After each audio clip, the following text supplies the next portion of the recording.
Have you heard the myth about the gate? Yes, you can't walk through it. Yep. Okay, as long as you know. Freshman year convocation, and then you can't walk through it until graduation, 4 years later. Mm-hmm. Don't get tricky. I've heard about people walking through it. Yeah, and bad things have happened to them.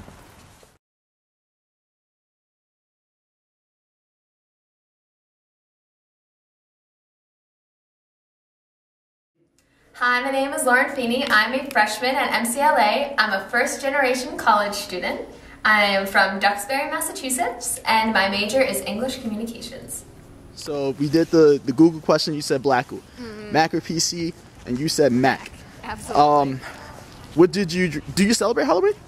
Yeah. What did you dress up as? I dressed up as Dorothy. Oh, really? The most hyped up obstacle.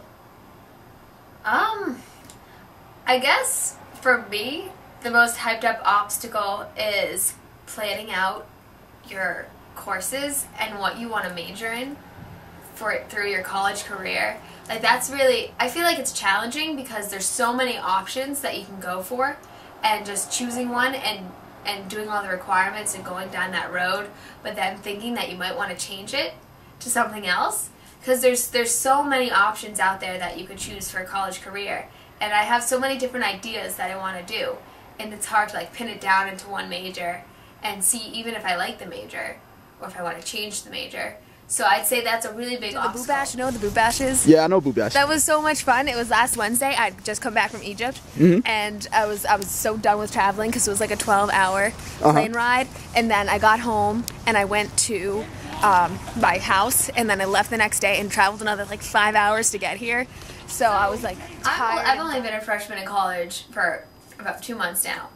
So making mistakes, it's definitely happened, of course, and I feel mistakes are going to happen to everyone and anyone at college throughout the course of your life, and that's the only way you learn is by making mistakes. We had the Boo Bash, and my friend texted me. She's like, "Yeah, the Boo Bash is today," and I was like, "Are you serious? It is?"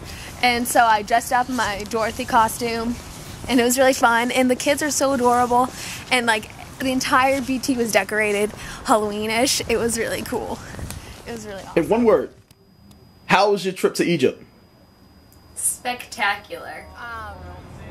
I was really, really excited, obviously, and just once I got off the plane and I got into the airport, there were hundreds of people there, and you walk out of the airport and there was like palm trees, and it's very different, obviously, from the United States because there's cars everywhere, like with no traffic signals, so they zoom 100 miles per hour, and there's constant, incessant beeping. They just beep. I just felt like going in Egypt for a week by myself. Yeah.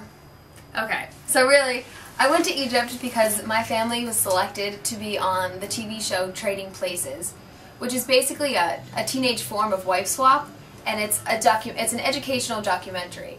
So I was selected to go to Egypt and switch places with an Egyptian girl who then came to my house and lived with my family for a week. So we traded places for a week, and there were film crews that followed us around and documented our every move and our experiences with everything and captured it all on camera, like poverty and the amazing moments I had at the pyramids and going on. I like decorating. Adventures. So as you can see, my mom got me that gecko when we went to Costa Rica. So it reminds me of the geckos that would climb the walls. And I have sunflowers. The best experience I had on my Egypt adventure, which was the opportunity of a lifetime, is probably when I rode a camel around the pyramids of Giza, and I saw the Sphinx, and I saw the Sahara Desert stretched right out in front of me, and the sun like burning in the sky, and it was a beautiful picture. Is that really your homework? Yeah. And so it just worked out. I applied, and the cool thing is that it was the first college that I got accepted into in, I think, October or November of last year. So exactly a year ago, I got accepted into this college. And I was like, oh, that's really exciting, my first college. Check that one off the list of like 10 that I applied to. So after touring, I had touring all the colleges that I hadn't seen and making selections. This one, when I came for the accepted student day, something just felt right. There was just like that gut feeling in my stomach that it was just like a sigh of relief after all the stressful months of my senior year trying to choose a college. This one, it just felt right to me, and I was just finally happy that I had found something that I would be looking forward to.